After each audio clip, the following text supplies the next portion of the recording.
اعوذ باللہ من الشیطان الرجیم بسم اللہ الرحمن الرحیم رب اشرح لی صدری ویسر لی امری واحلل عقدۃ من لسانی یفقہوا قولی ربی زدنی علما ربی زدنی علما ربی زدنی علما اللہم فقہنا فی الدین اللہم فقہنا فی الدین اللہم انی اسألک علما نافعا وعملا متقبلا ورزقا طیبا اللہم انفعنا بما علمتنا وعلمنا ما ينفعنا وزدنا علما الحمد للہ نحمده ونستعینه ونعوذ باللہ من شرور انفسنا ومن سیئات اعمالنا من يهده الله فلا مضل له ومن يضلل فلا هادي له اللهم ارنا الحق حقا وارزقنا اتباعه وارنا الباطل باطلا وارزقنا اجتنابه الحمد لله رب العالمين والصلاة والسلام على اشرف الانبیاء والمرسلین نبینا محمد وعلى آلہ وصحبہ اجمعین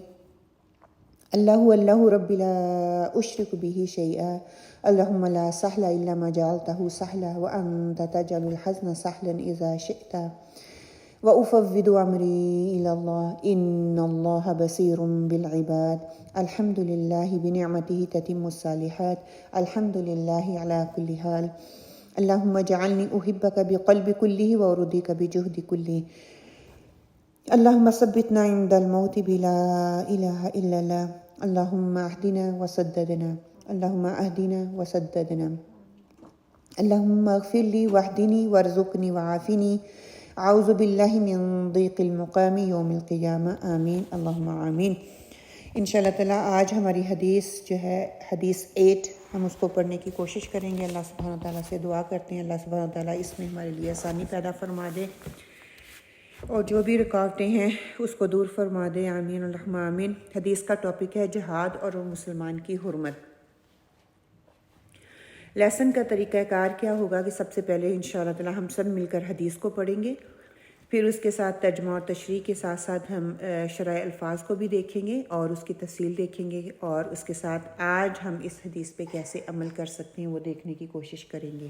مسلمان کی تحفظ اور جان و مال جو ہے اس کا ٹاپک یہ بھی ہو سکتا ہے، جہاد اور مسلمان کی حرمت بھی ہو سکتا ہے، یا اس کو ہم یہ بھی کہہ سکتے ہیں کہ جان و مال کو محفوظ کس طرح سے کیا جا سکتا ہے، اسلام اس کی کیا اجازت دیتا ہے۔ کوئی بھی ٹاپک جس سے بھی طریقے سے آپ اس کو سمجھنا چاہیں سمجھ سکتی ہیں انشاءاللہ۔ عن ابن عمر رضی اللہ عنہما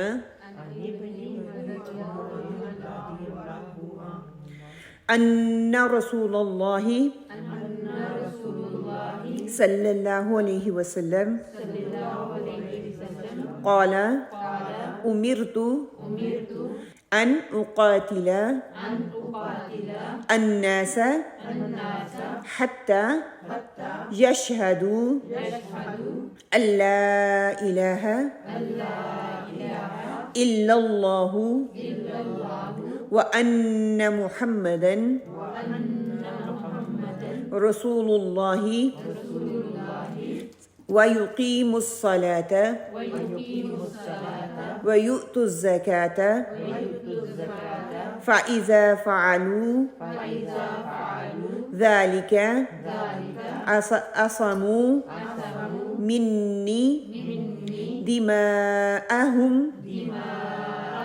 وأموالهم إلا بالحق الإسلام وحسابهم على الله رواہ البخاری و مسلم۔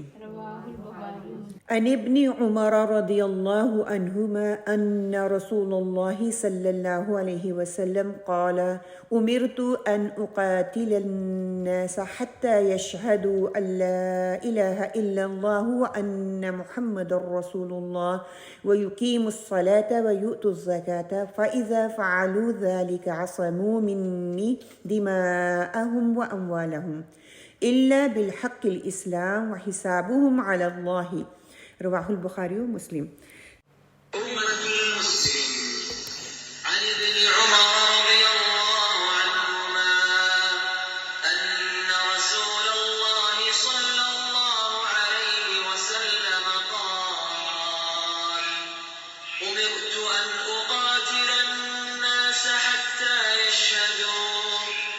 حتى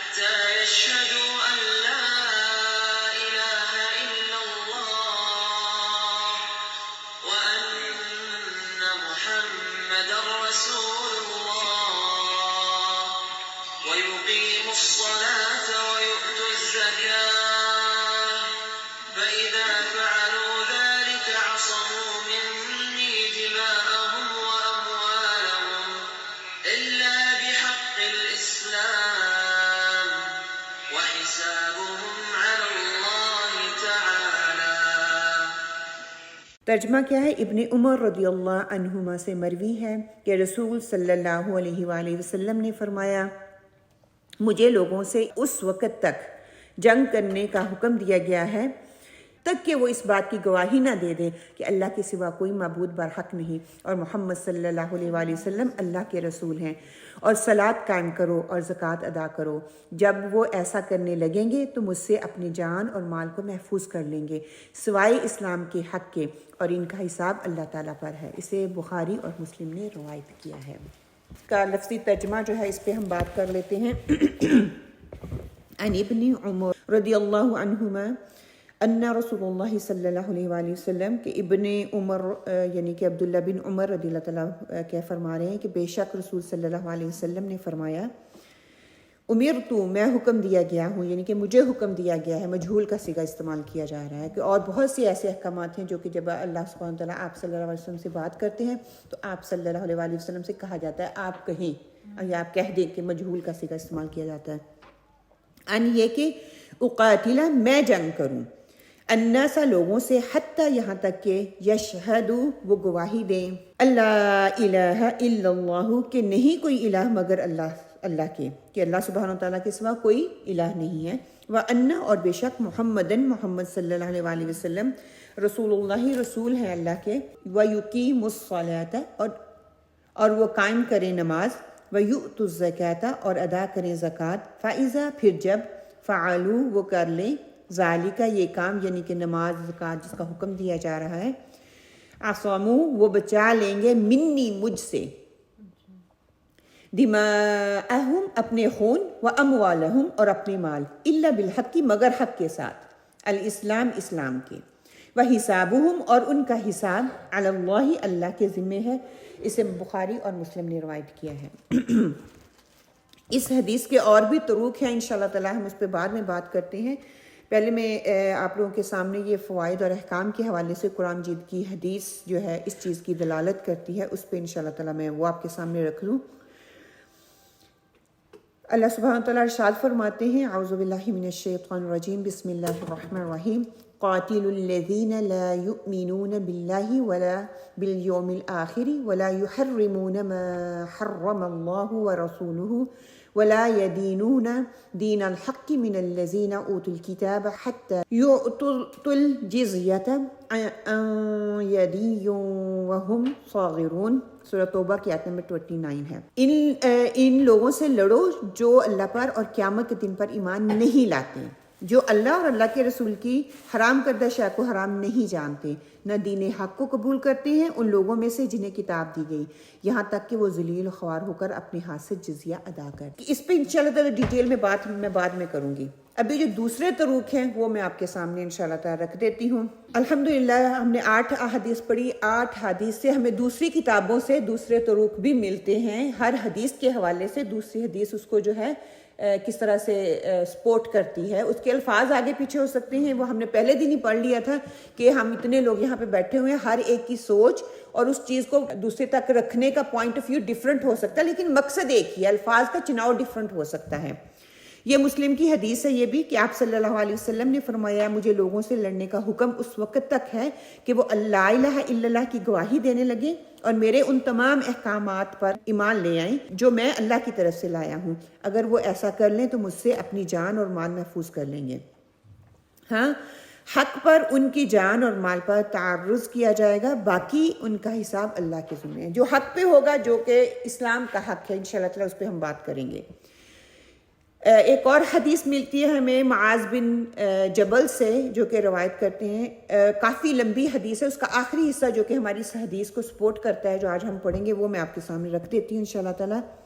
اور مجھے حکم ہوا ہے کہ میں لوگوں سے جنگ کروں جہاں تک کہ وہ نماز ادا کریں اور زکوٰۃ ادا کریں اور گواہی دیں کہ اللہ کے علاوہ کوئی معبود نہیں ہے، وہ اکیلا اور تنہا ہے، اس کا کوئی شریک نہیں ہے، اور محمد صلی اللہ علیہ وآلہ وسلم اس کے بندے اور رسول ہیں.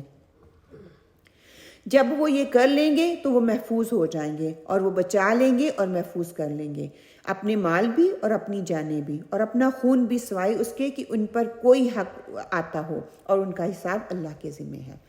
اب یہ 3 حدیثیں میں لکھی آپ کے سامنے رکھی ہیں، اور تینوں میں تھوڑا تھوڑا سا ڈفرنس ہے۔ اسکالرز کہتے ہیں کہ اگر صرف انہی حدیث کو ہم لے لیں اور ان کو سپورٹ کرنے والی حدیثوں کو ہم نہ لیں، کسی میں زکوٰۃ کا پہلے ذکر آ گیا، کسی میں نماز کا پہلے ذکر آ گیا، کسی میں اللہ تعالیٰ کا اور آپ صلی اللہ علیہ وسلم کے حق کا ذکر آ گیا، اگر ہم ان حدیث سے سپورٹیو حدیث نہ لیں یا قرآن کے کانٹیکسٹ میں اس حدیث کو بیان نہ کریں تو انسان جو ہے وہ گمراہی کا شکار ہو سکتا ہے۔ انسان اس میں گمراہ، جیسے کہ آج ہم دیکھ رہے ہیں نا کہ انہی احادیث کو غلط طریقے سے وہ بیان کرتے ہیں اور پھر اس کو غلط طریقے سے اس کا استعمال کر کے انتشار اور فتنہ پھیلاتے ہیں۔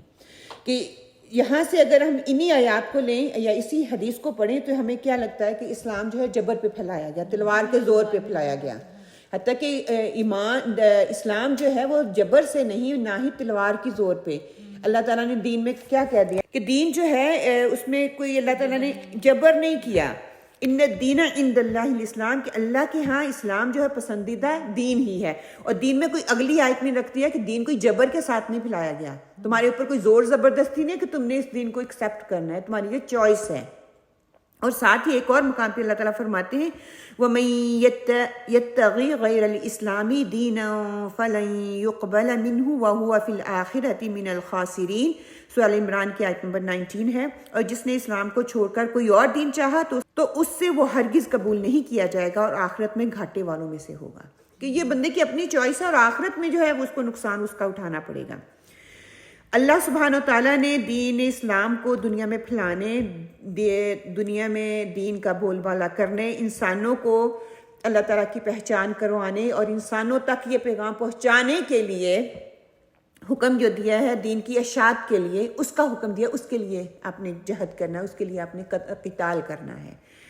اگر اس کے لیے ہم نہیں کرتے، قتال کا جو حکم ہے نہ کبھی یہ منسوخ ہوا ہے، نہ ہی معطل اس کو کیا جائے گا کہ کسی بھی صورت میں۔ ہاں یہ مؤخر ہو سکتا ہے حالات کو دیکھتے ہوئے، اس کو ڈیلے کیا جا سکتا ہے، لیکن اس کو یہ نہیں کہا جا سکتا کہ آج ہم جو ہے قتال کرنے کے لیے نہیں نکل سکتے۔ ہمیشہ سے نان مسلم رہیں گے، ہمیشہ سے یہ دعوت کا کام چلتا رہے گا۔ یہ نہیں ہم کہہ سکتے کہ آج کے حالات ایسے ہیں کہ ہم اس کے لیے اس پہ عمل نہیں کر سکتے، یا اس حدیث پہ یا اس صورت پہ۔ آپ صلی اللہ علیہ وسلم کا ارشاد ہے جہاد قیامت تک جاری رہے گا، اسے کسی ظالم یا ظلم یا کسی عادل کا عدل ختم نہیں کر سکتا۔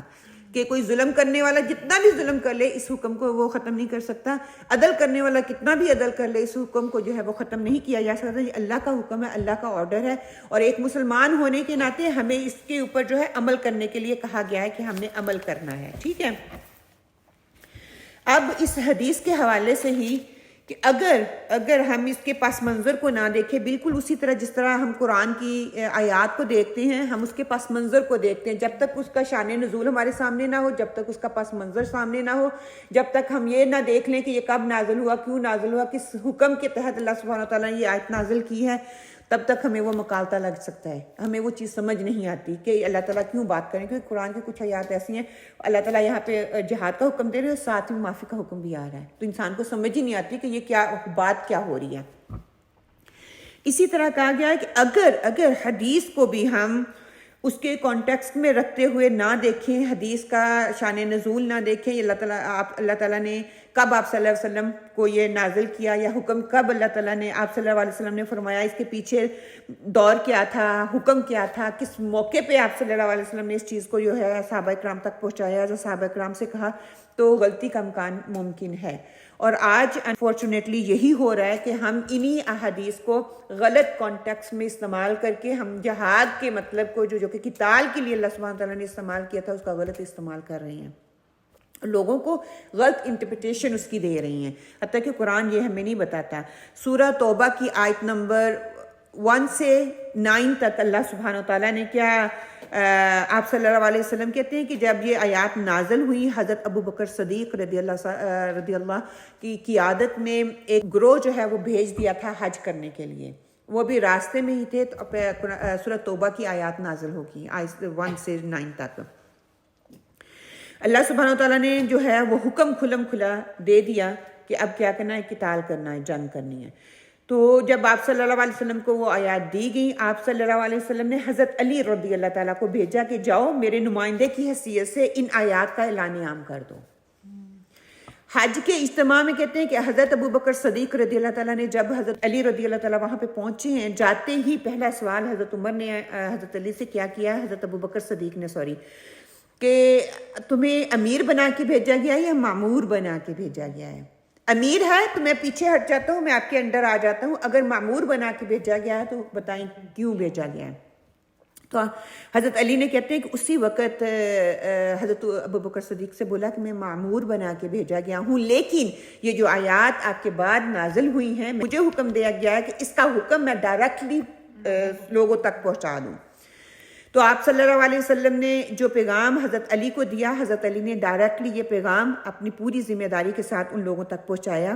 وہ خاص بات کیا تھی کہ آج کے بعد مشرکینوں کے ساتھ سارے معاہدات ختم کر دیے جائیں گے سوائے ان کے کہ جن کا معاہدہ خاص مدت تک ہوگا، اور وہ بھی اسی وقت کیا جائے گا اگر وہ اس کی خلاف ورزی نہیں کریں گے۔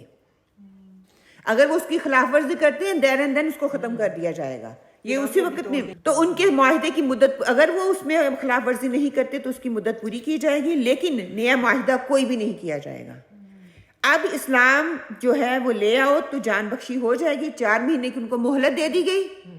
جب 4 مہینے کی مہلت دے دی گئی تو ان کو کیا کہا، ایمان لے آؤ تو مسلمان جو تمہیں جو ہے کوئی نقصان نہیں پہنچا سکے، کیوں تمہارا مال تمہاری، اگر تم اللہ کی شہادتین دیتے ہو، اللہ اور اللہ کے رسول کی گواہی دیتے ہو، نماز اور زکوٰۃ ادا کرتے ہو، تو تمہاری جان اور مال جو ہے وہ محفوظ ہیں مسلمان کے ہاتھوں، اور اگر یہ نہیں کرتے تو پھر تم خسارے میں، نقصان میں ہے۔ اگر میں صرف اتنی بات لے لوں کہ مسلمانوں کو جاؤ اور قتل کرو، ہاں تو وہ یہی انہوں نے لے لیا ہے۔ اس کے پیچھے پورا فلسفہ ہے، پوری ہسٹری ہے۔ اگر ہم اس کو نہیں سمجھیں گے تو ہمیں نہیں وہ چیز سمجھ میں آئے گی۔ اور یہیں پہ اسی طرح اس حدیث کے پیچھے بھی پوری کی پوری ہسٹری ہے جو کہ ہمیں بتائی جا رہی ہے۔ یہاں پہ اعلان خاص ہے، عام نہیں۔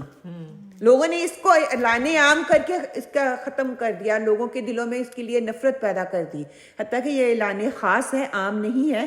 اس طرح یہ دونوں حدیثیں بھی خاص ہیں، عام نہیں ہے۔ اس حکم کو عام سمجھ لیا جائے تو یہ بہت بڑی گمراہی ہو جائے گی، فتنہ ہوگا، فساد ہوگا، اور ایک دوسرے اس غلطی کی بنا پر بہت سا نقصان ہوگا۔ اور آج مسلمان اس نقصان سے اٹھا رہے ہیں نا، مسلم میں رہتے ہوئے وہ اس کو غلط انٹرپریٹیشن دے رہے ہیں کہ پہلا ہے فی سبیل اللہ سبحانہ تعالیٰ کا، کہ جہاد اللہ کے لیے کرنا ہے، وہ کوئی ٹاپ درجہ ہے، اور 15 سال کی مدت تک آپ صلی اللہ علیہ وسلم کو یہی دیا گیا نا۔ آپ صلی اللہ علیہ وسلم نے وہاں پہ ان کو جو ہے تبلیغ دی، دعوت کی، ان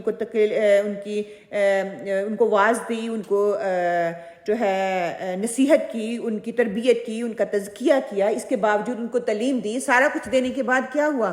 پھر بھی ان کو حکم نہیں دیا گیا کچھ ان کے آگے ہاتھ اٹھانا ہے، صبر کے لیے ان کو کہا گیا۔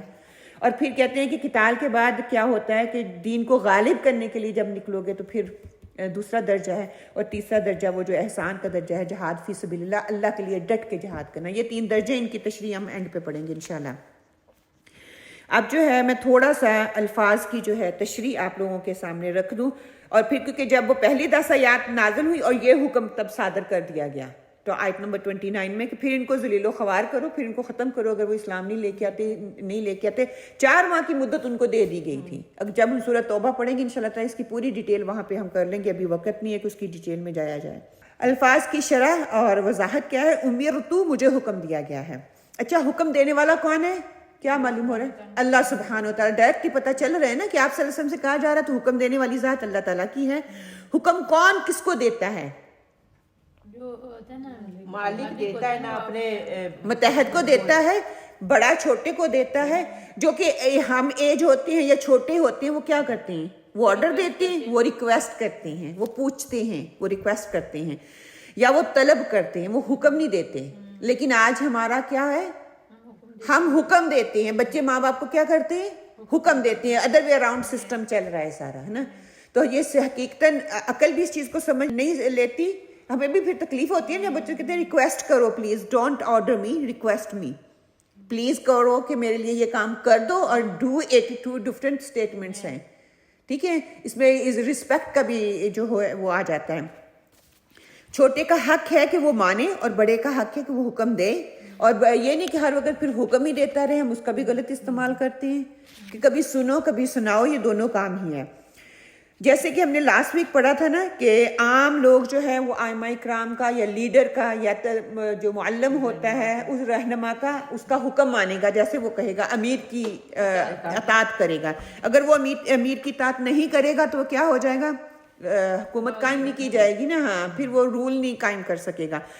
اسی طرح یہاں پہ وہی عربی کا انداز استعمال کیا گیا ہے کہ عربی کا ایک خاص طریقہ کار ہے، جب کسی بات کو ظاہر کرنا ہو، ہڈن کسی کا میسج دینا ہو تو مجہول کا صیغہ استعمال کرتے ہیں وہ نا، اس کو مطلب کہ ڈائریکٹلی نہیں کہتے کہ اللہ تعالیٰ نے آپ صلی اللہ علیہ وسلم کو کہا کہ عربی اتنی فصیح زبان ہے کہ ایک لفظ استعمال کر کے وہ سارا جو ہے اس کے اندر آ جاتا ہے۔ اللہ سبحانہ وتعالیٰ قرآن پاک میں فرماتے ہیں وَخُلِقَ الْإِنسَانَ ضَعِيفًا، کہ انسان کو کمزور پیدا کیا گیا ہے، انسان کو جو ہے وہ کمزور پیدا کیا گیا۔ پھر اس کی تشریح جب ہم کرتے ہیں وہ ساری چیزیں کس طریقے سے انسان کو جو ہے کمزور پیدا کیا۔ اسی طرح ایک اور حدیث میں آتا ہے، ابن عباس رضی اللہ تعالیٰ جو ہے اس کو روایت کرتے ہیں، اور یہ حدیث ہم نے پہلے بھی جب ہم نے نماز نبوی پڑھی اس میں بیان کر چکی ہوئی ہوں کہ جب آپ صلی اللہ علیہ وسلم کو حکم دیا گیا تھا کہ نماز جو ہے 7 اعضاء کے اوپر کرو، تو کیا کہ مجھے حکم دیا گیا ہے۔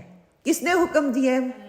کسی عام بندے نے تو نہیں نہ دیا، اللہ سبحانہ وتعالیٰ نے حکم دیا۔ ڈائریکٹلی آپ کا دماغ جاتا ہے کہ اللہ نے حکم دیا ہے۔ آپ صلی اللہ علیہ وسلم اگر بات کر رہے ہیں تو آپ صلی اللہ علیہ وسلم نے کہا تھا کہ مجھے حکم دیا ہے کہ میں 7 اعضاء پر سجدہ کروں۔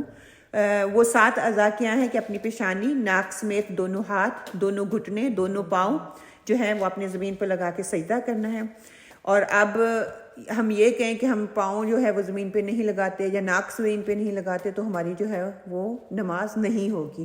ہم نے کئی دفعہ دیکھا ہوگا نا کہ لیڈیز کے علاوہ بھی بچوں کو بھی دیکھیں، جب وہ سجدے جاتے ہیں تو پاؤں اٹھا لیتے ہیں، حتیٰ کہ یہ ناک بھی نہیں رکھتے، صرف سجدہ رکھتے۔ عورتیں کون دیکھا ہے فوراً سے پتہ نہیں اتنی جلدی کیا پڑھ لیتی ہیں، مجھے نہیں اندازہ۔ مجھے کئی دفعہ ہوتا ہے کہ میں ان کو کھڑی کر کے پڑھ کے مجھے سناؤ تو صحیح، کچھ پڑھتے بھی ہیں یا صرف ایکشن کرتی ہیں۔ سبحان ربی اعلیٰ، ایک دفعہ کو اس کو ٹائم لگتا ہے۔ تو آپ کے پورے آپ کا ماتھا، آپ کا ناک زمین پہ ہونا چاہیے، آپ کی ہتھیلی ایسی نہیں بلکہ پورا ہاتھ لگنا چاہیے، بازو آپ کے اوپر ہونے چاہیے، آپ کے گھٹنے اور آپ کی انگوٹھے جو ہیں وہ زمین پہ ہونے چاہیے، ٹھیک ہے؟ ایسے یا ایسے پاؤں دونوں طریقوں سے لگ سکتے ہیں نا زمین پہ۔ اگر میں سجدے میں جاتی ہوں تو وہ اس لیے اس پہ رلائی کریں، جب میں اٹھ کے بیٹھتی ہوں تو ہم پاؤں اٹھا لیتے ہیں، اٹھانے نہیں چاہیے، اسی طرح گھسیٹ کے اس کو اپنی پوزیشن میں لے کے آنا چاہیے، اسی طرح گھسیٹ کے پھر کھڑے ہونا چاہیے۔ ہم یہ غلطی کرتے ہیں، پاؤں کو اٹھا لیتے ہیں۔ جب تک یہ سجدے کے لیے یہ 7 چیزیں جو ہیں یہ مسٹ ہیں، اگر ان میں سے ایک چیز بھی اوپر نیچے ہو جاتی ہے تو پھر کیا کرنا ہے کہ یہ حکم ہے، اگر نہیں ہوگا تو سجدہ نہیں ہوگا، ہمیں پھر دوبارہ سے لوٹانا پڑے گا اس کے لیے۔ اور ہم جب کھڑے ہوتے ہیں یا ہم سجدے میں جاتے ہیں، کبھی دوپٹہ سنبھال رہے ہیں، کبھی زمین کو اس کو ادھر کر رہے ہیں، کبھی ادھر، مطلب ہر چیز فجٹی کئی، اگر میں ایسے اٹھا کے ہاتھ بھی دوپٹہ صحیح کرنے لگوں تب بھی ہاتھ میرا اٹھ گیا، زمین پہ نہیں ہے، پوری یہ ہتھیلی جو ہے وہ زمین پہ لگنی چاہیے۔ اور ساتھ ہی کہہ دیا ان اقاتل الناس، کہ میں قتال کروں لوگوں سے۔ اور اقاتیلا کا لفظ جہاں پہ آ رہا ہے کہ ایک ہوتا ہے قتل کرنا یا قتل، ایک ہوتا ہے قتال، اس میں کیا فرق ہے؟ قتل اور قتال میں کیا؟ قتال زیادہ، اوکے، قتل ایک، قتال زیادہ، اوکے، کوئی اور؟ قتل اور قتال میں فرق؟ قتل جو ہے نا وہ تو میرے خیال میں جو ہوتا ہے نا، ایک بندہ قتل دوسرے کو کرتا ہے تو بدلے میں وہ قتل کیا جاتا ہے۔ قتال جہاد کے معنی میں، یعنی اس میں آ جاتا ہے نا کہ اللہ کی راہ میں قتال کرو، کہ ان لوگوں سے جہاد کرو۔ ہاں، قتل جو ہوتا ہے ٹو کل سم ون، کسی کو بھی کر سکتا ہے بندہ کھڑا ہو کے، ایک بندے کو قتل کر دے، یہ 2 کو کر دے، مطلب قتل کرنا to kill some one. And قتال جو ہوتا ہے دشمنوں کو قتل کرنا، جو اللہ کے دین کو غالب کرنے کے لیے، ہاں، دین کے دشمنوں کے ساتھ مقابلہ کرنا، دین کو، اللہ کی بات کو غالب کرنے کے لیے، دین کو دوسروں تک پہنچانے کے لیے، یہ فرق ہے قتل اور قتال میں۔ جنگ کے لیے آتا ہے، ہمیں یہ پتہ ہے جنگ کے لیے، لیکن کس جنگ کے لیے؟ انوسنٹ لوگوں کو جس طرح سے جب کر رہے ہیں سویلین کو مارنے کے لیے، اس میں بھی گائیڈ لائن دے دی جاتی ہے۔ اگر ہم قرآن کو کھولیں دیکھیں، گائیڈ لائن کلیئر ہمیں دے دی جاتی ہے، عورتوں اور بچوں پہ اور بوڑھوں پہ، ضعیف لوگوں پہ ہاتھ نہیں اٹھانا، ان پہ ہاتھ اٹھانا ہے جو کہ اس چیز کی تمہارے ساتھ اپنا دفاع کر سکتے ہیں، ٹھیک ہے؟ الناس لوگ کہ مشرکین کی طرف اشارہ یہاں پہ کیا جا رہا ہے کہ شرائط بتا دی گئی کہ الناس میں کون لوگ آئیں گے، خاص طور پہ لوگوں کی طرف اشارہ کر کے کہ یہ نہیں کہا جا رہا ہے کہ کسی کے ساتھ بھی اٹھ کے جو ہے وہ مقابلہ کرنا شروع کر دو، 69 لوگوں کو ماننا شروع کر دو۔ آپ صلی اللہ علیہ وسلم کی 13 سال مکی زندگی آپ صلی اللہ علیہ وسلم نے گزاری، لوگوں نے کتنے آپ پہ ظلم و ستم کیے، آپ کو تکلیفیں دی، صحابہ کو تکلیفیں دی، لیکن اللہ سبحانہ و تعالیٰ نے ان کو حکم نہیں دیا کہ ان کا مقابلہ کریں، بلکہ ان کا آپ کو کہا گیا صبر صبر صبر۔ کیوں؟ کیونکہ آپ کے اندر اتنی استطاعت نہیں اور وہ سمجھ نہیں رکھتے۔ یہ نہیں کہا گیا کہ مسلمانوں کو آپ تعداد میں کم ہیں یا ایسے، آپ کو یہ کہا صبر کرو، کیونکہ وہ سمجھ نہیں رکھتے۔ جب تک ان کے اندر وہ اپنا کردار ادا نہ کر دو، اپنی اخلاق کی وجہ سے وہ چیز ان کے اندر پھیلا نہ دو، تب تک پیغام نہیں دینا۔ اور آپ صلی اللہ علیہ وسلم نے بہت اچھے طریقے سے اور صحابہ کرام نے وہ کام کیا۔ جب مدینے آ گئے کہ آپ مدینہ لڑنے کے لیے گئے تھے؟ وہاں تو آپ اسلام کو پھیلانے کے لیے، اسلام کو پھیلانے کے لیے گئے تھے، اور ایک ایسی سوسائٹی بنانے کے لیے گئے تھے جہاں پہ اسلام کا پیغام امن کے ساتھ اور خوش سلوبی کے ساتھ دوسروں تک پہنچایا جا سکے، اللہ کا پیغام اچھے طریقے سے پہنچایا جا سکے۔ لیکن دیکھیں جنگ بدر ہوئی، کس نے شروعات کی؟ مشرکین نے۔ پھر جنگ احد ہوئی، مشرکین نے۔ پھر جنگ خندق ہوئی، مشرکین نے۔ ہاں ایک دفعہ آپ صلی اللہ علیہ وسلم نے جب فتح مکہ ہوا، آپ مکہ میں گئے، کچھ لوگوں کو صرف یہ نقصان کیا تھا، وہ بھی نقصان اس لیے کچھ لوگوں کو، گنے چنے لوگوں کو آپ صلی اللہ علیہ وسلم نے ان کو قتل کیا تھا۔ کیوں؟ کیونکہ ان کی نہ قتل کرنے سے فتنہ پھیل سکتا تھا۔ یہ مسلمانوں نے صرف دفاع کے لیے کیا تھا، اور کہیں بھی مسلمانوں نے خود پہل نہیں کی۔ کہتے ہیں کہ اگر وہاں پہ آپ صلی اللہ علیہ وسلم وہ چیز نہ کرتے، وہاں پہ ان کو قتل نہ کرتے تو خطرہ تھا، فتنہ پھیل سکتا تھا۔ اور آج ہم نے اسی حدیث کا غلط مطلب لے کے غلط طریقے سے لوگوں کو وہ پیغام پہنچا رہے ہیں۔ اور مقابلے میں ہوتا کیا ہے کہ ہم ان شرائط کا خیال نہیں رکھتے جو شرائط آپ صلی اللہ علیہ وسلم کو دے دی گئی تھی۔ آپ صلی اللہ علیہ وسلم نے بھی انہی لوگوں کو قتل کیا جو کہ مقابلہ کرنے کی ہمت رکھتے تھے۔ ان لوگوں کو کہا بھی یہی گیا جو لوگ آپ سے لڑنا چاہیں انہیں قتل کرنا ہے۔ اور یہ بھی پھر بھی دیکھیں جو لڑنا چاہیں ان کو نہیں قتل کیا گیا، ان کو جو کہ فتنہ پھیلا سکتے تھے۔ فتنے کی بنیاد رکھی گئی کہ ہاں جو دین کو نقصان پہنچا سکتے ہیں انہی کو میں نے قتل کرنا ہے، باقی مجھے تکلیف دے رہے ہیں، میری ذات کو دے رہے ہیں، میرے صحابہ کو دے رہے ہیں، لیٹ دم گو۔ کیا کیا تھا پھر؟ کہتے ہیں نا کہ سب کو ہی معاف کر دیا تھا۔ فتنہ جو ہے وہ قتل سے بھی زیادہ ہے، کیونکہ وہ معاشرے کو ختم کر کے رکھ دیتا ہے۔ قتال مقابلے میں ہوتا اور اس کی کچھ شرائط ہوتی، لیکن اصلاح کے پہلو کو سامنے رکھا جائے گا، حالات کیسے بھی آ جائیں اس کے لیے شرائط وہی دی جائیں گی جو کہ آپ صلی اللہ علیہ وسلم کو جنگ کے لیے جب دی گئی تھی کہ ان انوسنٹ پیپل پہ حکم صادر نہیں ہوتا۔ لیکن جب سورۃ توبہ نازل ہوئی اس میں بھی کیا کہا گیا تھا کہ عورتوں کو اور بچوں کو اور ان کو نہیں کرنا، ہاں جو دوسرے لوگ ہیں مردوں میں ہاں مقابلے میں آئیں گے ان کو کرنا ہے، اور پھر ڈھونڈو اور ان کو کرو، ہر جنگ میں یہی کہا گیا۔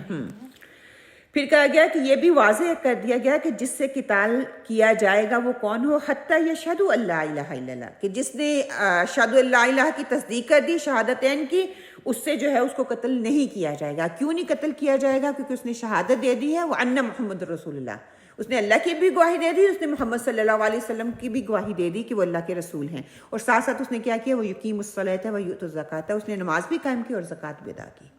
جب انسان یہ کر لیتا ہے، اگر وہ ایسا کر لے تو اس سے ان کی جان اور مال محفوظ ہو جائیں گے۔ مطلب کہ اگر کوئی انسان دائرہ اسلام میں داخل ہو جاتا ہے اور اس کا جان اور مال محفوظ ہو جاتا ہے، سبحان اللہ، اور دوسرے مسلمانوں پر اس کا خون جو ہے حرام ہو جاتا ہے کہ ہم پھر اس کو قتل نہیں کر سکتے، اس کو مار نہیں سکتے، جتنا بھی ہمیں اس کا عمل جو ہے غلط نظر آ رہا ہو، لیکن جب وہ لا الہ الا اللہ کہہ دیا، ظاہر پہ عمل ہم نے کرنا ہے۔ اور پچھلی حدیث میں ہم نے خیر خواہی کی بات کی تھی نا، کیا تھی خیر خواہی؟ احسان کے درجے تک پہنچا خیر خواہی کی جا سکتی ہے نا، ایسے تو کہ اگر باوقت ضرورت جنگ کی نوبت آ جاتی ہے تو ہم نے کیا کرنی ہے، ہم نے خیر خواہی کرنی ہے، بظاہر جو چیز نظر آ رہی ہے اس پہ ہم نے کرنا ہے، اور اگر نہیں نظر آ رہی وہ پھر بھی نہیں کلمہ پڑتا یا وہ چیز ظاہر نہیں، مخالف کے ساتھ ہماری مخالفت میں وہ جنگ کرے تو پھر تو اس کی اجازت ہے، آپ اس کو مار سکتے ہو۔ اور اس کے ساتھ ساتھ ہمیں کافی شرائط بتا دی گئی ہیں، انشاءاللہ تعالیٰ وہ ان پہ ہم پڑھیں گے کہ شرائط کون کون سی ہیں۔ اور ساتھ میں کہا فَإِذَا فَعَلُوا ذَلِكَ عَصَمُوا مِنِّي دِمَاءَهُمْ وَأَمْوَالَهُمْ إِلَّا بِالْحَقِّ الْإِسْلَام، کہ ان کے مال، ان کی جو خون ہے وہ اسلام کے حق میں وہ جو ہے وہ اگر انہوں نے کر لیا تو اسلام اس کو جو ہے محفوظ کر دیتا ہے، مگر اسلام کے حق کے ساتھ، یعنی کہ اس میں ایکسیپشن آ گئی۔ ایکسیپشن کیا ہوگی کہ اپنی جانوں اور مالوں کو بچانے کے بعد ان پر واجب ہے کہ وہ دین کے مطالبات کو پورا کریں۔ اگر وہ دین کے مطالبات کو پورا نہیں کرتے تو پھر جو ہے ان سے حساب کون کرے گا؟ اللہ سبحانہ وتعالیٰ۔ میں نے اٹھ کے نہیں کہنا، یعنی کہ شریعت کے احکامات یہاں پہ نازل ہوں گے، شریعت کے احکامات کو ماننا ہوگا، وہ ہمیں ویسے ایز اٹ از کرنے ہوں گے۔ اگر نہیں کریں گے تو ایک حاکم جو ہوگا اس کو بھی، اور جو ظلم کرنے والا ہے وہ بھی، اور جو ظلم کیا جا رہا ہے وہ بھی، دونوں ظالم اور مظلوم جو ہے نا، دونوں کا حساب اللہ تعالیٰ کریں گے۔ فار ایگزامپل کوئی چوری کرتا ہے، شریعت میں حکم کیا ہے، اسلام کا حق کیا ہے؟ اس کا ہاتھ کاٹ دیا جائے۔ اس کے لیے شرائط بتا دی گئی، اب کسی نے ایک پین اٹھا لیا تو اس کے لیے تو اس کا ہاتھ نہیں نہ کاٹا جائے گا، اس کے لیے ایک حد مختص کر دی گئی شریعت نے کہ اس سے زیادہ، اتنے مال سے زیادہ کوئی کرے گا تو اس کا ہاتھ کاٹا جائے گا۔ ہاں اگر میں سفارش لے کے آ گئی، اس کے ہاتھ نہیں کاٹا تو کیا ہوگا؟ نقصان ہوگا، فتنہ پھیلے گا، اور فتنہ اتنا بڑھے گا پورے معاشرے میں پھیل جائے گا۔ تو یہ اسلام کا حق ہے۔ آپ نے مجھے پوچھا نا، یہ اسلام کا حق ہے، شریعت ہے، اس کو نافذ کرنا ہے، نہیں کریں گے تو اللہ اس کا حساب لے گا۔ جو جتنا کہا گیا اس کے اوپر ہاں وہ پھر میں نہیں کروں گا، میں اٹھ کے نہیں کروں گی۔ جس کو اللہ تعالیٰ نے اس وقت حاکم بنایا اس پہ یہ ذمہ داری عائد ہوتی ہے، قانون کا نافذ، شریعت جو ہے وہ دین کی نافذ کرے اس معاشرے میں۔ دوسری فار ایگزامپل، جنہوں نے دیکھا نہیں تھا وہ جو انہوں نے قتل کیا تھا، قتل کے بدلے قتل، انہوں نے اتنی سفارشیں، ہاں سعودیہ میں، ہر کچھ سعودیہ میں ہوا تھا۔ نہیں مانے کہ اللہ تعالیٰ کی جہاں پہ شریعت آتی ہے، اللہ کا حکم ہے، یہ دین، میرے دین اسلام کا حق ہے، شریعت جو ہے وہ حق ہے، وہ کرنا ہی کرنا ہے۔ تو دیت بھی تو آپ قبول کر سکتے ہیں۔ نہیں دیت قبول کر سکتے ہیں، وہ چوائس ہے، یو ڈونٹ ہیو ٹو، وہ چوائس ہے۔ میرا دل کرتا ہے تو میں کروں، لیکن ساتھ میں یہ کہہ دینا اگر دیت قبول کر دیتے ہیں، معاف کر دیتے تو افضل ہے۔ اگر میرا دل ہی نہیں مان رہا، میں نہیں کر سکتی، تو میرا حق کیا یہ اسلام کا حق ہے کہ میں جس نے مارا اس کو ماروں۔ قانون نافذ نہیں ہے تو اسی لیے آج قانون کی بالادستی نہیں نہ ہو رہی۔ دیکھیں حکم کیا دیا گیا ہے، اسلام کا حق کیا ہے کہ اگر شادی شدہ مرد یا عورت زنا کرتے ہیں ان کو رجم کیا جائے گا۔ تو آج دیکھ لیں اتنا زنا عام ہے، کوئی رجم کیا جاتا 2-4 لوگوں کو تو پتہ ہوتا، اسی فتنے سے کہا گیا یہ اسلام کا حق ہے۔ جب یہ نہیں کریں گے تو اللہ پھر خود اس کا حساب لے گا۔ دیکھیں شروع میں ایک بندے کو یا 2 بندوں کو سزا دے دی جاتی، دوسروں کو اس کی نصیحت مل جاتی۔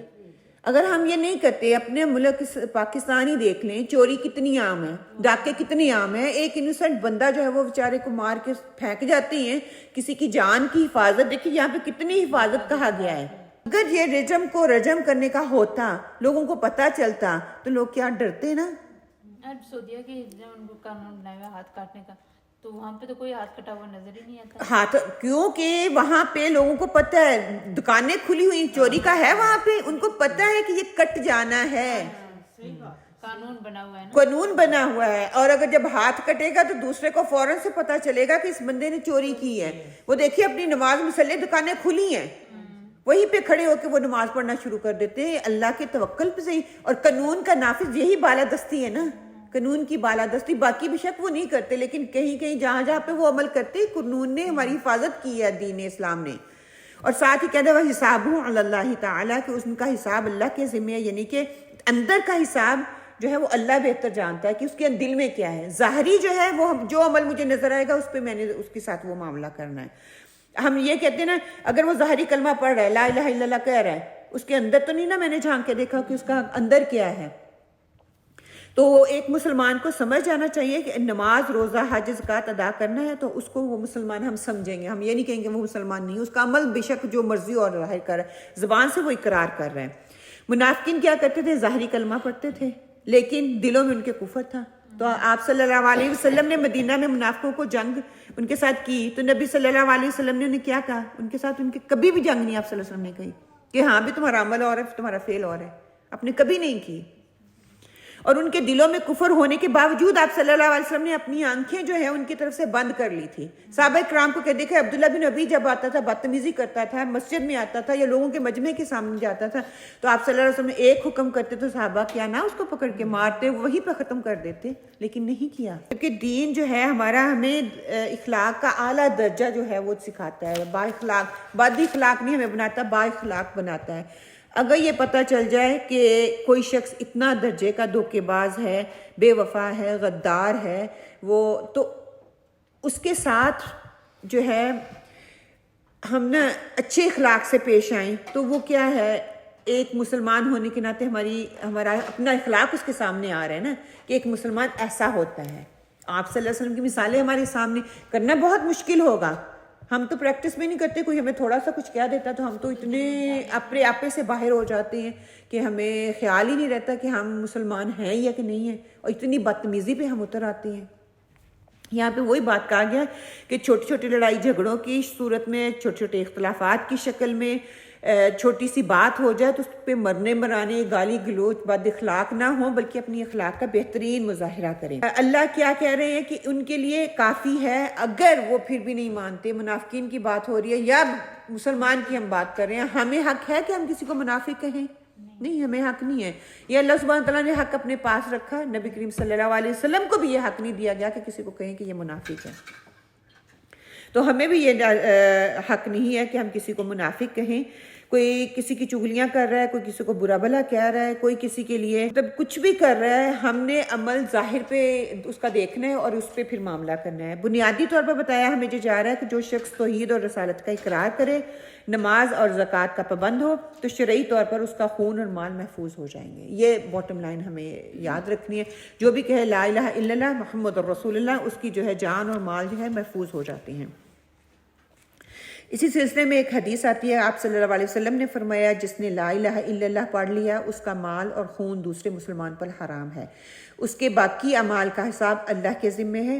مقداد بن اسود رضی اللہ تعالیٰ نے عرض کیا, اے اللہ کے رسول صلی اللہ علیہ وسلم, اگر کوئی کافر میدان جنگ میں میرا ہاتھ کاٹ ڈالے اور پھر درخت کی اوٹ میں آ کر کہے کہ میں نے اللہ تعالیٰ پر کے لیے اسلام قبول کیا, تو کیا میں اسے قتل کر سکتا ہوں؟ آپ صلی اللہ علیہ وسلم نے فرمایا نہیں.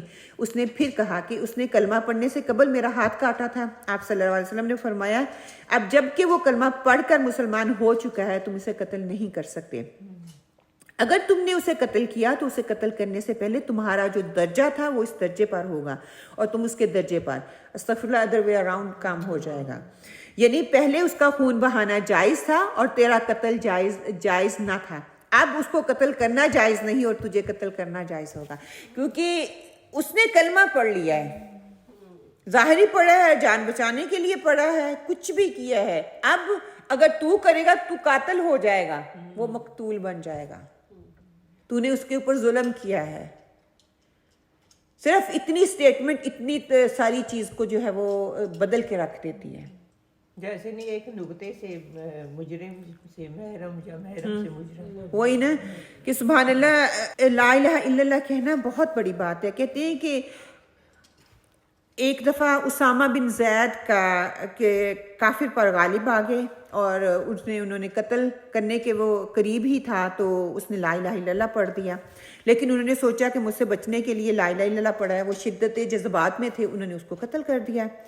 اور واپس آ کر آپ صلی اللہ علیہ وسلم کو جو سارا ماجرا انہوں نے سنایا کہ کس طرح سے ہوا, کس طرح اس کو قتل کر دیا. آپ صلی اللہ علیہ وسلم نے فرمایا کیا تم نے اسے کلمہ پڑھنے کے بعد قتل کر دیا؟ اور کہتے ہیں کہ آپ صلی اللہ علیہ وسلم یہ کلمہ دہراتے رہے کہ کیا تم نے اسے کلمہ پڑھنے کے بعد قتل کر دیا, کیا تم نے اس کو کلمہ پڑھنے کے بعد قتل کر دیا. کہتے ہیں کہ حضرت اسامہ جو تھے اتنے پریشان ہوئے کہ کاش میں اس سے پہلے مسلمان نہ ہو, آج مسلمان ہوتا اور میرے سارے گناہ معاف کر دیے جاتے. اسامہ نے صفائی دینے کے لیے کی پوری کوشش کی, لیکن آپ صلی اللہ علیہ وسلم نے کہا اس کا دل چیر کر کیوں نہ دیکھ لیا, کیوں نہ تسلی کر لی وہ صحیح کہہ رہا ہے یا نہیں. اس کو جان سے مارنے کی کیا ضرورت تھی, اس کا سینہ چیرتے, اس کا دل دیکھتے, پھر تمہیں پتہ چل جاتا وہ صحیح کہہ رہا تھا یا غلط کہہ رہا تھا. وہ صدقے دل سے پڑھ رہا تھا یا وہ جان بوجھ کے پڑھ رہا تھا, ہمیں اس کا اندازہ نہیں ہے. تو کیا بتایا جائے, ظاہر پہ ہم نے معاملہ کرنا ہے. بظاہر وہ پیچھے پیچھے کچھ بھی کرتا رہے, ہماری چگلیاں کرتا رہے, ہمیں برا بھلا کہتا رہے, سامنے آ کے آپ بہت اچھے ہو, تو میں نے اسی لحاظ سے اس کے ساتھ معاملہ کرنا ہے. وہ ہم لوگ کہتے ہیں وہ جی وہ تو منہ پہ اور ہے اور اندر سے اور ہے پیچھے سے اور ہے. ہاں وہی نا منافق. ہم کیسے یہ اس بات کا اندازہ لگا سکتے ہیں نا. حضرت جندل بن عبداللہ الجبلی رضی اللہ کا بیان ہے کہ ایک دفعہ نبی صلی اللہ علیہ وسلم نے مسلمانوں کا ایک دستہ مشرکین کے مقابلے میں روانہ فرمایا. لڑائی میں ایک مشرک بڑا بہادر اور نشانہ باز تھا.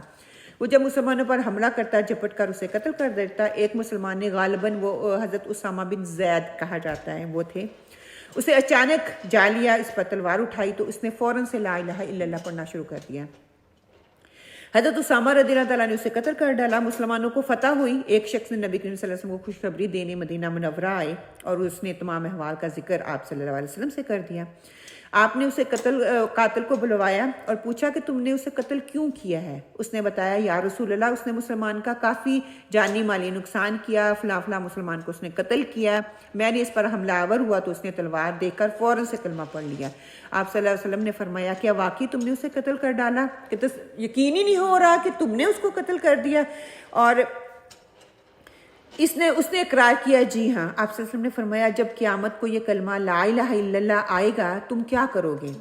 اس نے کہا میری مغفرت کی دعا کریں. مگر آپ بار بار یہی کلمہ دہراتے رہے تم قیامت کو کیا کرو گے, تمہارا کیا بنے گا, تم قیامت کو کیا کرو گے, تمہارا کیا بنے گا کہ تم نے کلمہ پڑھنے والی کو مار دیا. کتنا نقصان اس نے کیا, کتنے مسلمانوں کو شہید کیا, پھر بھی اس کو حکم نہیں ہے کہ اس کو قتل کرے. سبحان اللہ کہ لا الہ الا اللہ کوئی چھوٹی سی سٹیٹمنٹ نہیں ہے. ہم لوگوں نے اس چیز کو مذاق سمجھا ہوا ہے کہ بس مذاق میں ہم جو مرضی کرتے رہیں.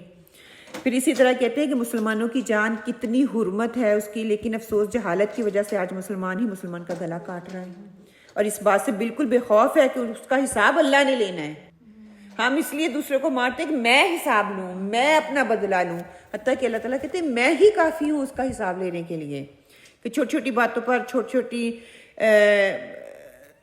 جائیدادوں پر, چھوٹے چھوٹے مسئلوں پر, چھوٹی سی بات پہ نا کا مسئلہ ہم بنا کے دوسروں کو قتل کر دیتے ہیں, یا خود قتل ہو جاتے ہیں یا قتل کر دیتے ہیں, خود کو مار لیتے ہیں یا دوسروں کو مار دیتے ہیں. آپ صلی اللہ علیہ وسلم نے فرمایا جو شخص ہماری طرح نماز پڑھے, ہمارے قبلے کی طرف رخ کرے, ہمارا ذبیحہ کھائے وہ مسلمان ہے. اللہ تعالیٰ اس کے رسول کی پناہ حاصل ہے. لہٰذا اللہ تعالیٰ کی پناہ کی خلاف ورزی نہ کرو. کہ جس نے نماز پڑھ لی, جس نے روزہ رکھ لیا, قبلے کی طرف منہ کر کے ذبیحہ کھا لیا, اس کو کیا ہے کہ اللہ سبحانہ و تعالیٰ کی وہ حفاظت میں آ جاتا ہے, پھر ہم اس کو قتل نہیں کر سکتے. اب شہادتین یہاں بار بار ذکر ہو رہا ہے نا, حتیٰ یشہدو وہ شہادت دے دیں. شہادتین کیا ہے؟ اشہد ان لا الہ الا اللہ کا مطلب کیا ہے, یا شہادتین کا طریقہ کیا ہے. جیسے میں کہتی ہوں نا میں نے پڑھ لیا اشہد لا الہ الا اللہ, میں نے شہادت دے دی, آپ لوگ پڑھ رہے ہیں لا الہ الا اللہ, آپ شہادت دے رہے ہیں. شہادت ہے بیسکلی آپ کس طرح سے اس کو بتا سکتے ہیں کہ دس از دا شہادت, کہ آپ سب کہتے ہیں نا کہ ہم گواہی دیتے ہیں, اس کا مطلب کیا ہے, اس کا طریقہ کیا ہے شہادت کا. یہ جاننا ہمارے لیے بہت ضروری ہے, تاکہ اگر ہمیں معلوم ہی نہ ہو کہ شہادت کا طریقہ کیا ہے تو پھر میں اس کا مطلب شہادت نہیں دے رہی. ہم نے سطح طریقے کرتے ہو اللہ کی جو حقوق کو ہم نے مانی, ہم نے وہ سمجھی مان لیا. اوکے ایسا اللہ کے حقوق کو سنا, سمجھا اور مان لیا. تو اس میں کیا تین چیزیں آ گئی؟ جیسا اللہ کی جو سنا, سمجھا اور مان لیا. اچھا کوئی اور؟ گڈ, اوکے کوئی اور؟ شہادت کا مطلب اشہد لا الہ الا اللہ محمد رسول اللہ, کہ ہم جانتے ہیں کہ ہم اللہ کے بندے ہیں, اللہ پہ یقین رکھتے ہیں, ہمارا پختہ ایمان ہے, اس لیے ہم یہ کلمہ پڑھ رہے ہیں. اوکے گڈ, اوکے ہم مسلمان ہیں, ہمیں پتہ ہے. اوکے, دونوں اپنی جگہ پہ ٹھیک ہے. جی کوئی اور؟ دل سے اقرار کرنا نا, دل سے اقرار کرنا. گڈ. یہ ہم نے مان لیا تو اسی کے مطابق زندگی گزارنی. اوکے, دل سے اقرار کر لیا. دل سے اقرار کرنے سے پہلے کیا ہوتا ہے؟ زبان سے کہنا, دل سے اقرار کرنا. جوارے جو ہیں وہ اس چیز کا اقرار کریں, پھر کیا تصدیق قبول کرنا. اقرار اور قبول کے درمیان ایک باؤنڈری ہے. اقرار تو ہم جیسے آپ پڑھ رہی ہیں نا. میں نے اقرار کر لیا لیکن میں دل سے آپ کو حسین مان رہی ہوں، یعنی یہ ہے تصدیق کرنا. یہ تصدیق کرنا. اس کی مثالیں ہمیں ملتی ہیں. فار ایگزامپل ابھی وہاں سے نان مسلم آ جاتی ہے، آ کے کہتی ہے کہ میں لیکچرز بھی سنتی ہوں، میں نماز بھی پڑھتی ہوں، میں نیکیاں بھی کرتی ہوں، دوسروں کی خیر خواہی بھی کرتی ہوں. تو اس پر آپ اس کو کیا کہیں گے؟ وہ ایک اچھی انسان ہے، وہ اچھی انسان ہے، وہ اقرار کر رہی ہے کہ میں اسلام بھی قبول کرنا چاہ رہی ہوں. جو آپ کہیں گے کہ بھی اسلام قبول کر لو، وہ کہے گی میں ابھی ریڈی نہیں ہوں. وہ اقرار کر رہی ہے، قبول نہیں کر رہی. ہر چیز وہ اچھی کر رہی ہے، اقرار کر رہی ہے کہ دین اسلام جو ہے اس میں سکون ہے، نماز روزہ زکوٰۃ یہ عمل کرنے ہیں میں نے، لیکن وہ قبول نہیں کر رہی. اور آپ صلی اللہ علیہ وسلم کی سیرت سے ہمیں ایک بہت بڑی مثال ملتی ہے. ابو طالب وہ اقرار کرتے تھے، بھتیجے تو ٹھیک ہے، مرگ موت کے وقت آپ صلی اللہ علیہ وسلم نے کیا کہتے، چچا جان میرے سامنے ہی پڑھ لو، کوئی گواہ نہیں ہے یہاں پہ، میں گواہی دوں گا قیامت کے دن کہ میرے چچا نے لا الہ الا اللہ. تو کیا کہتا میں اپنے آباء و اجداد کا دین چھوڑ دوں؟ تو جو کہہ رہا ہے وہ سچ کہہ رہا ہے، لیکن دل سے تصدیق نہیں کی، اس کو انہوں نے قبول نہیں کیا تھا. تو یہ فرق ہے. ہم سارے لا الہ الا اللہ کہتی ہیں، ہم قبول نہیں کر رہے. جو احکامات قبول کرنے میں کیا ہے، زبان سے میں اقرار کر رہی ہوں، دل سے میں اس کا یقین کر رہی ہوں، عملی طور پہ اس کو میں قبول کر رہی ہوں، عمل میرا ظاہر کرے گا. جو حکم دیا جا رہا ہے میں سمینا و اطاعنا کر کے اس کو لوں گی. جو حکم دیا جاتا ہے اس کو تو میں کہہ دیتی ہوں کہ میں دل ہی نہیں مان رہا، میرے لیے مشکل ہے، حالات ایسے ہیں، حالات ویسے ہیں. بس وہی ہے نا کہ جب ہم لا الہ الا اللہ پڑھتے ہیں تو وہ ہمارے ارد گرد ایک باؤنڈری بن جاتی ہے. پھر ہمیں ہے کہ یہ حرام ہے، یہ حلال ہے، یہ چیز ایسی ہے، یہ ایسی ہے، پھر ہم نے ان کی طرف نہیں جانا. جب ہم کلمہ پڑھ لیا، میں مان لیا، میں اللہ کی غلام بن گیا، انہوں نے جو کہہ دیا مان لیا، کرنا پڑے گا. ہاں تو ہم مانتے ہیں، مسئلہ تو یہ ہے نا، ہم مانتے ہیں. اور اس کے یہ کہ ہم نے اللہ کو ایک خدا مانے اور اس کے علاوہ ہم کسی اور سے پھر اب کوئی امید نہیں رکھی. ہاں ہم یہ کہتی ہیں لا الہ الا اللہ. ہمارا کل کا جو سبق ہے نا اس میں یہ ساری چیز کور ہوگی.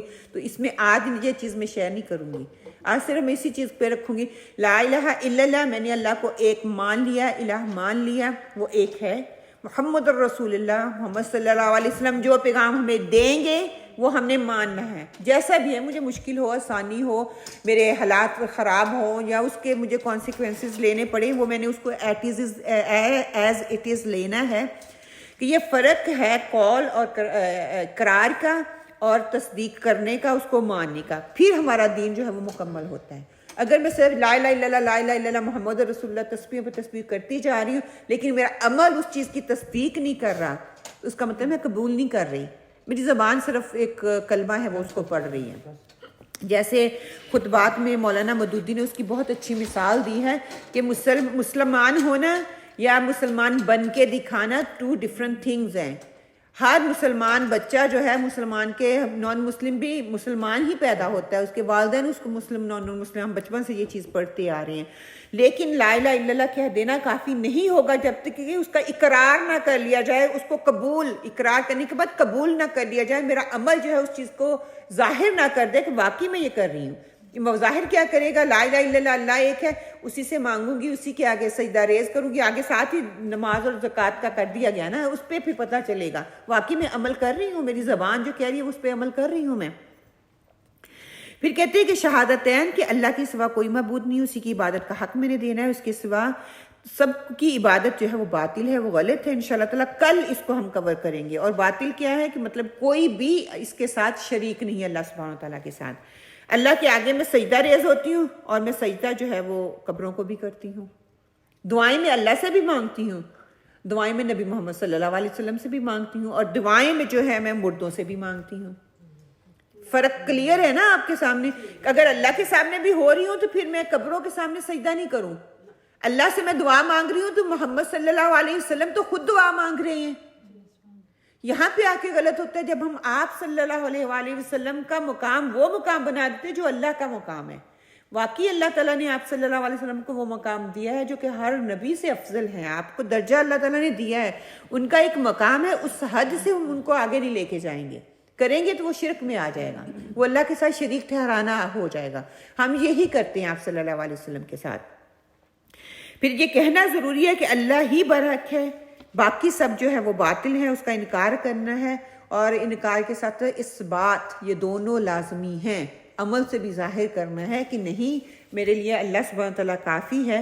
سورہ البقرہ میں اللہ سبحانہ تعالیٰ فرماتے ہیں لا اکراہ فی الدین، کہ دین میں کوئی جو ہے معاملے میں کوئی زبردستی نہیں ہے۔ قد تبین الرشد من الغی فمن یکفر بالطاغوت ویؤمن باللہ فقد استمسک بالعروۃ الوثقی لا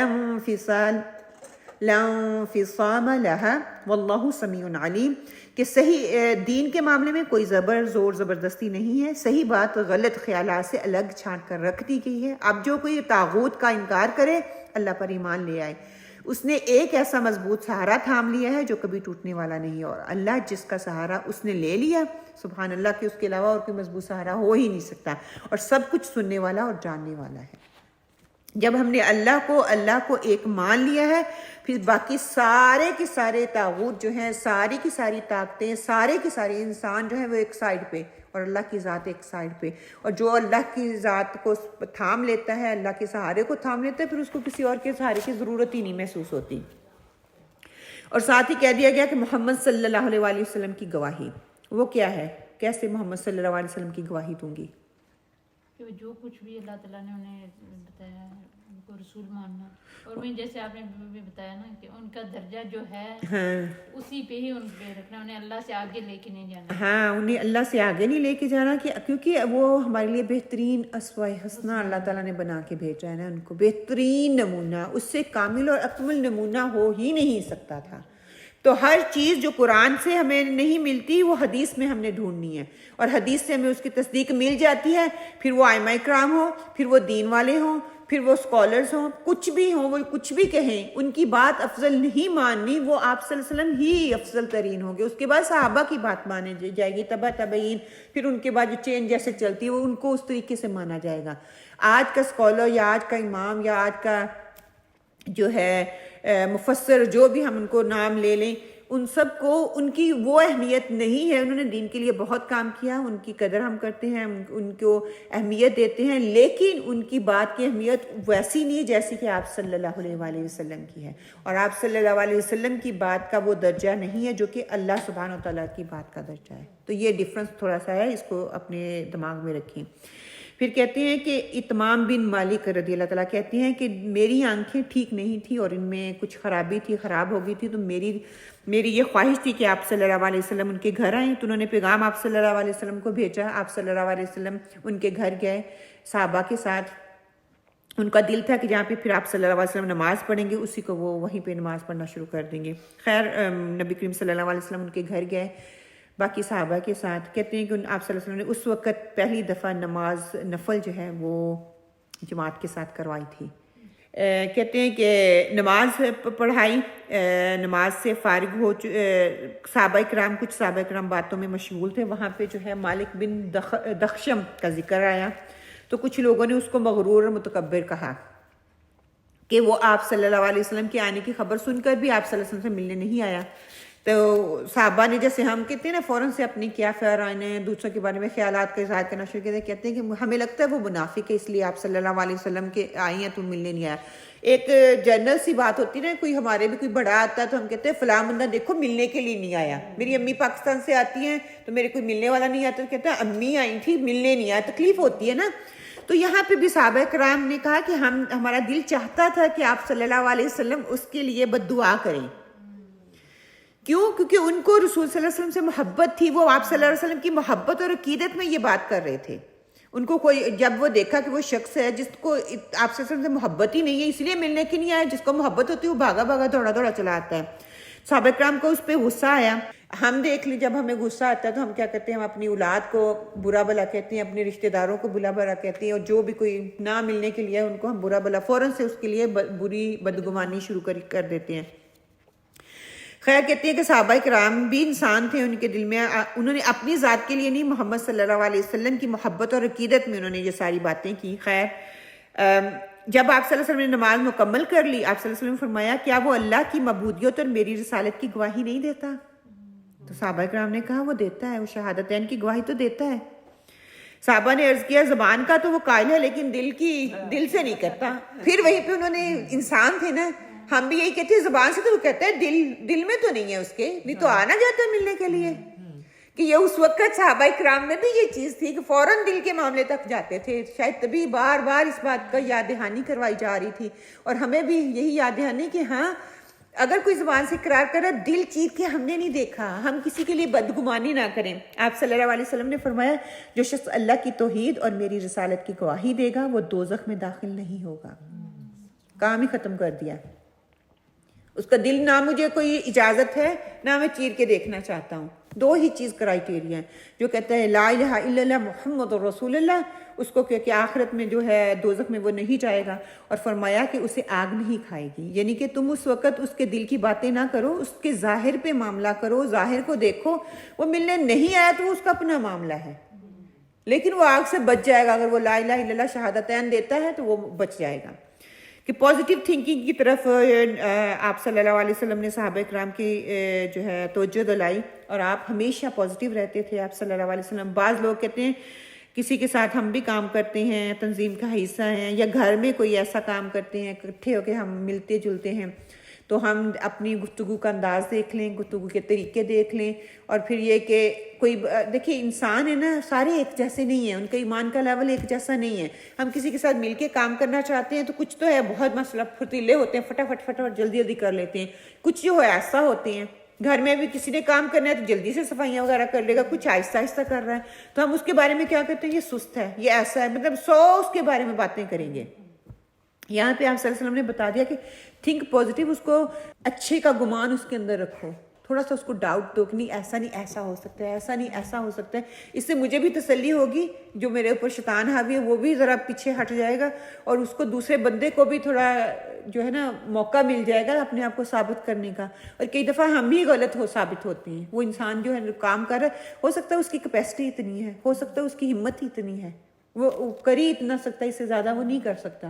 تو اس کو کیا کہتے ہیں تھوڑا اس کے لیے اس کی کوئی نہ کوئی پیچھے مجبوری ہو سکتی ہے. کئی دفعہ ہم ظاہر میں اس کے لیے برا گمان کر رہے ہوتے، جب اس کی بات دل کی بات باہر ظاہر آتی تو کہتے ہیں ہم کتنے غلط سوچ رہے تھے اس بندے کے بارے میں، ہے نا. کہ وہ اس کی بیچاروں کی پرابلم ہی کچھ اور ہوتی ہے جس کی وجہ سے وہ اپنا پورا نہیں دے پاتے. اچھا، پچھلی حدیث میں ہم نے دین کے مراتب پڑھے تھے، کس کس کو یاد ہے؟ تھوڑا یہاں پہ ریوائز کرنے کی ضرورت ہے. دین کے مراتب کیا تھے پہلے تو؟ کون کون سے؟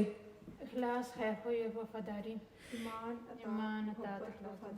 ایمان، اطاعت، محبت، وفاداری، اسلام، دین، احسان، پھر ہے یہ پہلے اسلام، لا الہ الا اللہ میں اسلام میں آ گئی. دین جب میں عملی طور پہ عمل کرنا شروع کر دوں گی. پھر احسان، اس عمل سے بڑھ کے فرائض تھے، فرائض کو سنتیں اور نوافل ادا کرنا شروع کر دوں گی، اللہ کا حق زیادہ دینا شروع کر دوں گی. احسان کے بعد پھر چوتھا مراتب کیا تھا؟ خیر خواہی. دیکھیں اسلام میں سارے آ جائیں گے، کلمہ پڑھ لیں گے تو آ جائیں گے. دین کا معاملہ کچھ لوگوں کا ہے، کچھ کریں گے، کچھ صرف یہاں تک ہی رہیں گے، نماز، روزہ، حج، زکوٰۃ. پھر احسان کا لیول اس میں اور کم ہو جائیں گے، اور جب خیر خواہی کے معاملہ آتا ہے تو اس میں اور گنے چنے لوگ ہو جائیں گے نا، سارے اس تک معاملے تک نہیں پہنچیں گے. خیر خواہی کو نصیحہ کہہ دیا گیا. یہاں پہ بھی جو بات ہوئی نصیحت، دین جو ہے وہ نصیحت ہے، ٹھیک ہے. ہم سب کو ایک ہی لاٹھی کے ساتھ ہانک نہیں سکتے، ہر ایک کا لیول ایک جیسا نہیں ہوگا. ابھی ہم نے جیسے بات کی، ہر ایک کا طریقہ کار ایک جیسا نہیں ہوگا، ہر ایک کا دین اور ایمان کا لیول ایک جیسا نہیں ہوگا، ہر ایک احسان کا لیول ایک جیسا نہیں ہوگا، ہر ایک کی خیر خواہی کا لیول ایک جیسا نہیں ہوگا. ہم خیر خواہی کے بھی لیول ہو سکتے ہیں. تو جب میں پڑھ رہی تھی مجھے دماغ میں آ رہا تھا جس جنت اور دوزخ کے کہہ دیے گئے، اس کے بھی پھر درجے ہیں. ہر کام کرنے کا بھی درجہ ہے.